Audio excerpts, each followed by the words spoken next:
Vamos para o nosso próximo assunto. O Igor Cardim, em Brasília, está acompanhando o primeiro dia do julgamento dos réus acusados de serem os mandantes do assassinato da vereadora Marielle Franco e do motorista Anderson Gomes. Oi, Igor, boa noite de novo.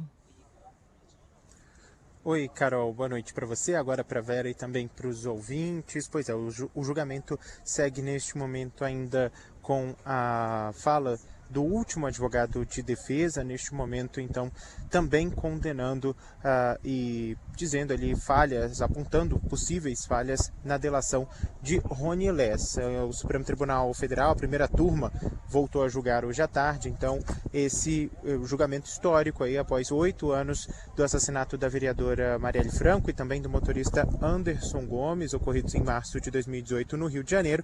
Os advogados fizeram as manifestações pedindo a absolvição dos clientes por insuficiência de provas e também apontando, todos praticamente bateram na tecla ali sobre essa delação premiada de Rony Lessa. Mais cedo, o responsável pela acusação, o vice-procurador-geral da República, Indeburgo Chateaubriand Filho, pediu a condenação dos réus e o pagamento de indenizações por danos morais e materiais aos familiares. A PGR argumenta que os irmãos Brazão usavam cargos públicos e conexões políticas para expandir negócios ilícitos e, com milícias no Rio de Janeiro, ter o controle territorial.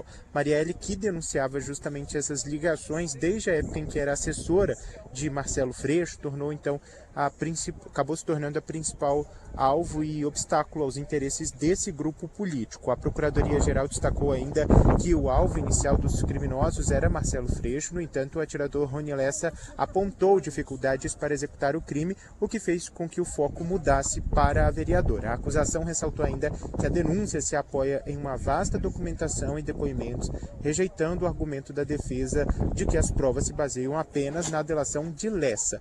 O ministro Alexandre de Moraes, relator da ação, leu o relatório no início da sessão, apontando que a atividade principal do grupo era a exploração do mercado imobiliário irregular e a grilagem de terras. Segundo Moraes, as milícias garantiam o controle territorial e serviam de reduto eleitoral para os irmãos Brazão.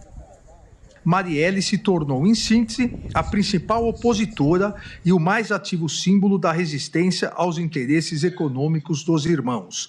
Matá-la, disse a Procuradoria-Geral da República, matá-la serviria a 2 propósitos, a saber, o de eliminar a oposição política que personificava e o de dissuadir outros integrantes do grupo.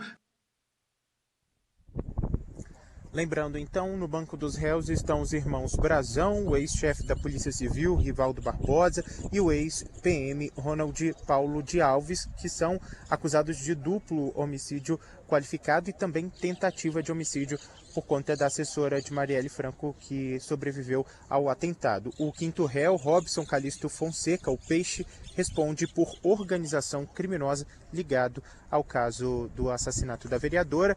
Só para finalizar, o presidente da primeira turma, o ministro Flávio Dino, já adiantou que, terminando este último depoimento aqui, essa última defesa dos advogados, a sessão será pausada e retomada amanhã com o voto do relator e também dos outros 4 ministros da turma. Vera, Débora e Carol. Obrigada, Igor. Um caso que, como a Débora estava comentando mais cedo, né, Vera, mostra como o crime organizado está infiltrado nas instituições. A gente tem um delator, Rony Lessa, delator e executor, ex-policial militar, e no banco dos réus, um ex-deputado federal, conselheiro do Tribunal de Contas do Estado do Rio de Janeiro e um ex-chefe da Polícia Civil.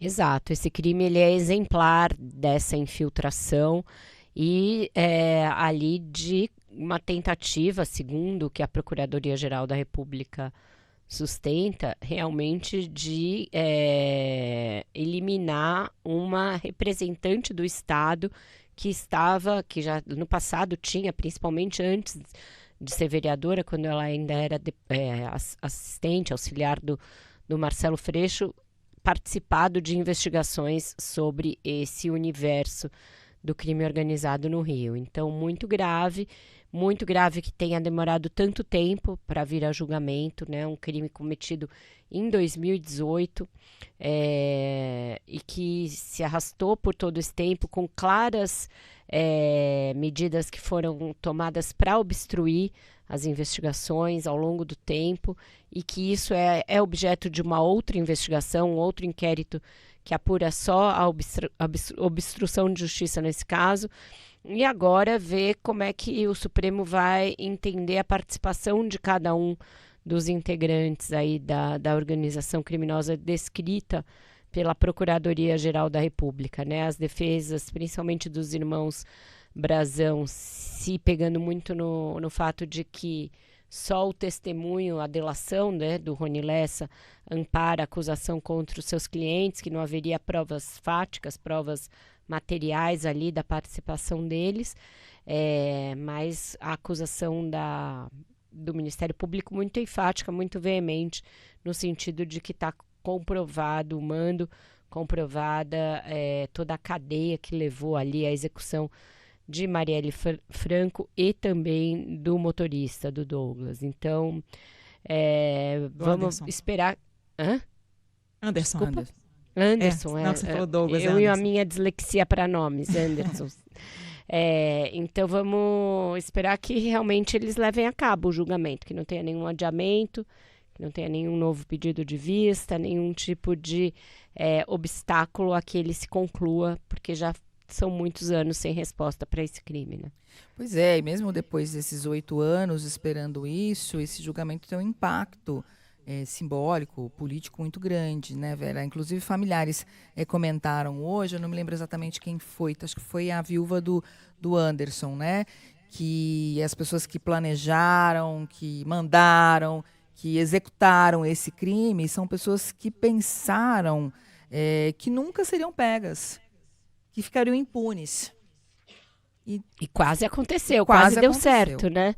Por muito pouco não deu certo, Débora. Se você pensar as idas e vindas desse caso, a substituição de responsáveis, toda a pressão que houve sobre os promotores que inicialmente estavam à frente dessas investigações, a impunidade era uma possibilidade bem concreta até muito pouco tempo atrás. Houve uma reviravolta a partir de 2023, e aí sim se conseguiu avançar nas perguntas-chave, né? Por que ela morreu, quem mandou matar, e coisas que estavam sendo realmente mantidas ali em segredo, não por incompetência, mas por uma deliberação de não investigar.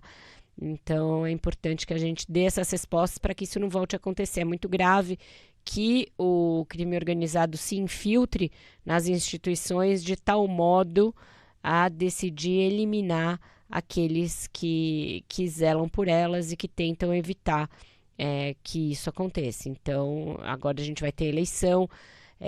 O crime organizado já avançou algumas jardas aí no Rio de Janeiro, no sentido de ocupar outros postos, e de se aproximar mais perigosamente ali de cargos de comando, de cargos eletivos ou não.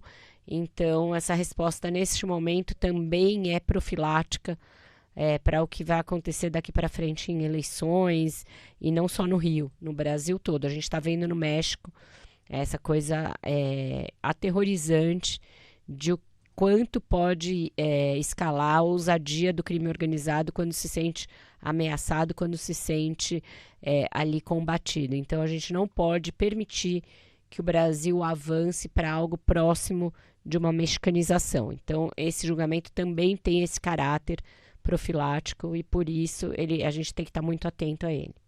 E a população no meio disso tudo, né? Desculpa, Débora, mas só para concluir o raciocínio, né? A população no meio disso tudo, porque o que está em jogo é um verdadeiro domínio de grandes fatias, né, de território na cidade do Rio de Janeiro, no estado, na delação do Rony Lessa.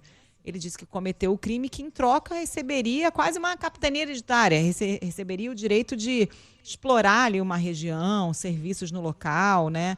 Uma área que era dominada pela milícia e que hoje, inclusive, é área de atuação do tráfico de drogas.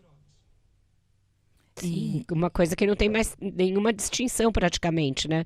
Os métodos se aproximando muito, o modus operandi se aproximando muito.